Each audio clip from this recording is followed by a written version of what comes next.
When winterizing a home, there are steps you need to take to do it properly. Let's start with the kitchen sink. This kitchen sink has a double bowl. So if you have a double bowl sink, you can pour antifreeze down each side of the sink. 2 cups to each side should be sufficient. Use an antifreeze like an RV antifreeze to do this.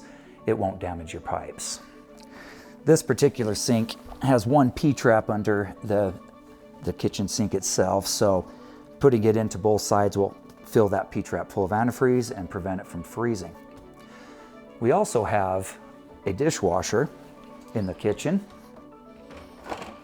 And to winterize the dishwasher, we want to open this dishwasher up. We want to pour a few, maybe 4 cups of antifreeze into the bottom of this dishwasher, and then shut the door, start a cycle, let it run for a minute, and then drain it. That way the antifreeze will get into the pump housing as well, so the pump housing doesn't freeze and break.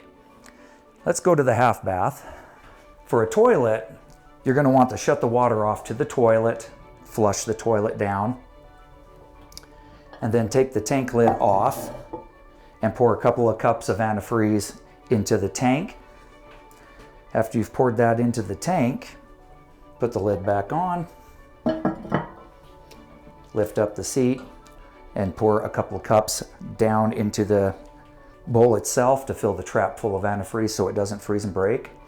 And then we've also got a sink here as well. We'll pour a couple of cups down that sink as well to stop that P-trap from freezing and breaking, just like the kitchen sink.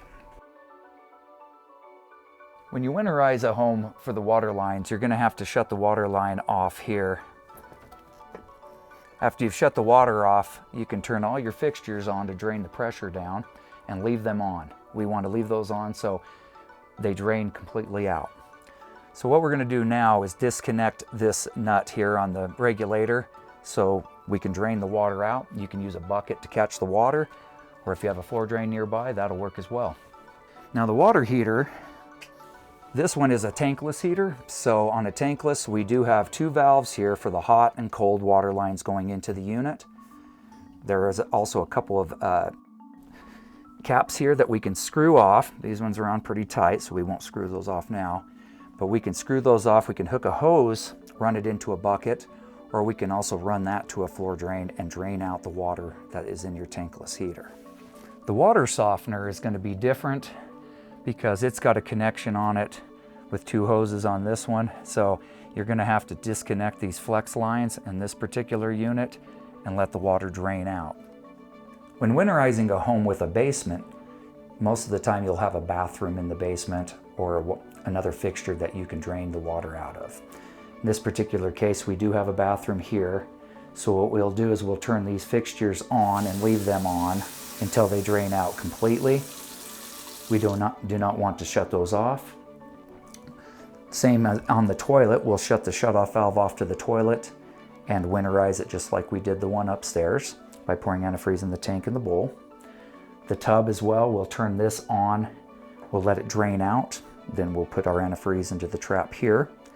Now in the basement, we want to take the valves, shut them off, and take the PEX, in this case PEX water line, off of it to allow the water to drain out of the valve.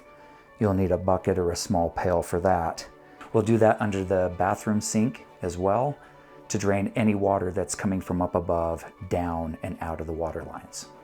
Now, if you have a main floor bathroom where you don't have a basement, so if you have a home that is slab on grade, or if it has a crawl space, you may need to use an air compressor to blow the air out of these the water out of these lines, because there's no other way to drain them. To winterize your washing machine and the connections for the drain and water lines to your washing machine, you're going to want to shut the water off to the washing machine, disconnect the hoses, and let those drain into a bucket.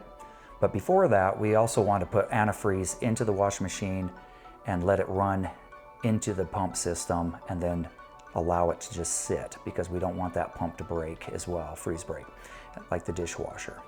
So disconnect the water lines, let those drain out, disconnect the hose from the drain, pour antifreeze into the drain pipe that's in the wall, put about 2 cups of antifreeze in that as well, and you're good to go.